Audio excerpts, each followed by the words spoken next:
મંગળ બુધ મોદી સ્ટેડિયમમાં ખરાખરીનું જંગ. અમદાવાદ એરપોર્ટ ખાતે આરસીબીનું આગમન. વિરાટ કોહલી ટીમ સાથે જોવા ન મળ્યો. એસઆરએચ અને કેકેઆરની ટીમ પણ આજે જ આવશે.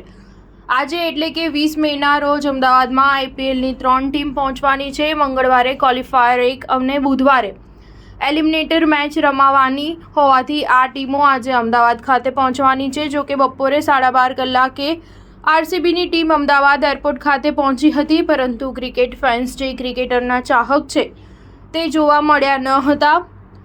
એટલે કે વિરાટ કોહલી ટીમ સાથે અમદાવાદ એરપોર્ટ પહોંચ્યા નથી. હવે એસઆરએચ અને રાત્રે કેકેઆરની ટીમ અમદાવાદના સરદાર વલ્લભભાઈ પટેલ એરપોર્ટ ખાતે આવશે. ત્યારે અલગ અલગ સમયે આ ટીમો પહોંચવાની હોવાથી એરપોર્ટ આખો દિવસ ક્રિકેટર્સના આગમનથી ધમધમશે. ઉલ્લેખનીય છે કે કોહલી ફીવરને લીધે આઈપીએલની બુધવારની મેચનું બુકિંગ ફૂલ છે, જ્યારે અમદાવાદની મેચની ટિકિટો હજુ મળી રહી છે. આઈપીએલની પ્લેઓફની મંગળવાર અને બુધવારની 2 મેચ નરેન્દ્ર મોદી સ્ટેડિયમમાં રમાશે. બુધવારની મેચમાં રોયલ ચેલેન્જર્સ બેંગ્લોર સામે રોયલ રાજસ્થાનની ટીમ ટકરાશે. આ ટીમમાં વિરાટ કોહલી હોવાને કારણે ક્રિકેટ ચાહકોમાં આ મેચની ટિકિટની ખરીદી માટે સૌથી વધુ ઘસારો છે.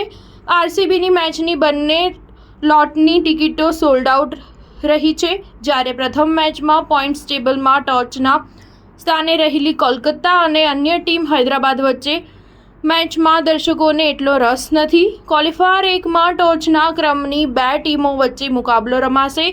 મંગળવારની મેચની ટિકિટો હજુ મળી રહી છે. સ્ટાર ન્યૂઝ 7 હંમેશા સચ્ચાઈની સાથે.